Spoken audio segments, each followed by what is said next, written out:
Cuando nosotros nos encontramos con un periódico, nos encontramos con una serie de elementos que son importantes a la hora de analizar cada una de las noticias. Por ejemplo, ¿qué fuentes tiene la noticia?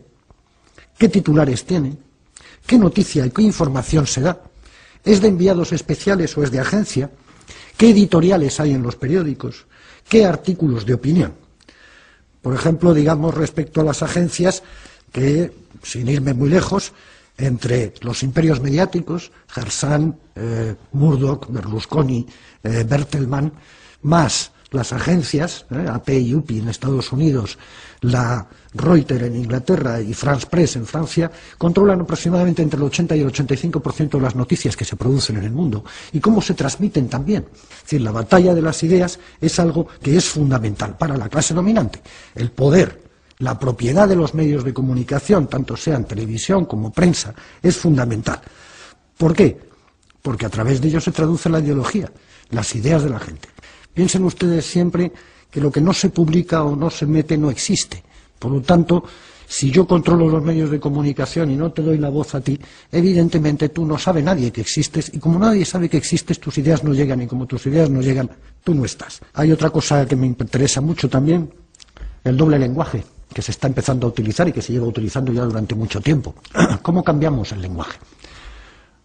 Fuerzas de paz, aliados, fuerzas de paz, aliados, operación quirúrgica, daños colaterales.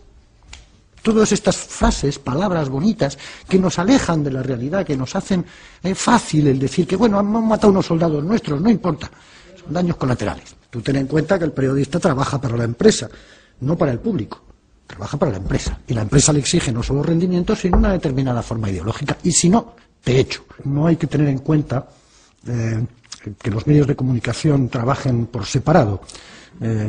Nuestro documento nacional de identidad, nuestro número de identificación fiscal, nuestra seguridad social, nuestras cuentas en los bancos, las tarjetas y los cruces de datos nos hacen prácticamente permeables y transparentes para el poder.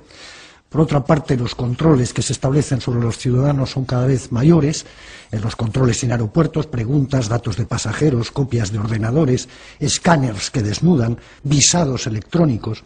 Por otra parte, las bases de datos de ADN, por otros lados, los sistemas de videovigilancia, por otra parte, el espionaje en Internet, por otra parte, las escuchas ilegales, las escuchas en el trabajo, como por ejemplo en 1998, que en Alemania el Parlamento alemán aceptó una ley en la que se permitía a la policía, sin ningún tipo de cuestión judicial, poder poner micrófonos en las casas privadas, o bien los sistemas de represión posteriores, como es evidentemente la policía. En este sistema opresivo del ciudadano, en el que va desde la estructura social a la estructura económica y desde ahí a la vigilancia estricta de cada uno de nosotros, entra la cuestión del monopolio del discurso. Las técnicas modernas, las técnicas actuales, permiten maximizar de alguna manera el efecto retórico de las palabras, y los gestos de los políticos multiplican su efecto y su impacto.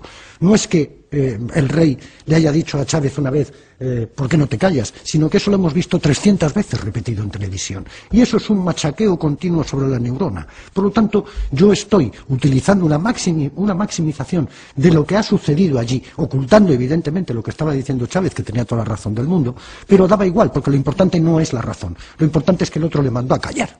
Entonces, esto era lo importante y habría que reproducirlo 300 veces. Los media convierten de esta manera la política en una representación teatral, donde incluso en nuestro país, por ejemplo, se ve a la televisión española llevando a políticos para que hablen allí, ¿no?, y que nos cuenten allí sus rollos.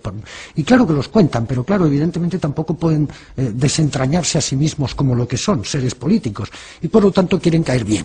Y como quieren caer bien, tienen que manipular de alguna forma la escena teatral que se les presenta.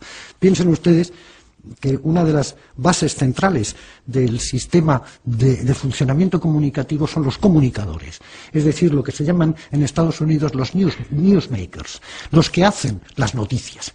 Es Hermida con aquella voz, que aquella onda, es los periodistas que te cuentan una cosa mientras cruzan las piernas elegantemente, es un tipo de funcionamiento en el cual tú estás más atento a la representación teatral que a lo que realmente se te está contando. Porque cuando uno echa una mirada a la prensa española, sobre todo a la prensa escrita, se da cuenta de que es inútil hacer un análisis sobre el ABC o la razón, porque es todo tan desmesuradamente fascista que sin duda alguna no permite un esquema. Pero en cambio hay otros periódicos, como El País, que se las tiran de liberales, de progresistas, y sin embargo la van cayendo en cada una. En una de ellas titulaba muy solemnemente Chávez utiliza gases lacrimógenos contra los manifestantes. Y tú dices, bueno, esto lo veo yo aquí en España cada 2 por 3 y no es ningún tipo de problema. Veo como zurran y aquí no pasa nada. O no podemos pedirle al País que haga unas grandes noticias de izquierda porque no lo es.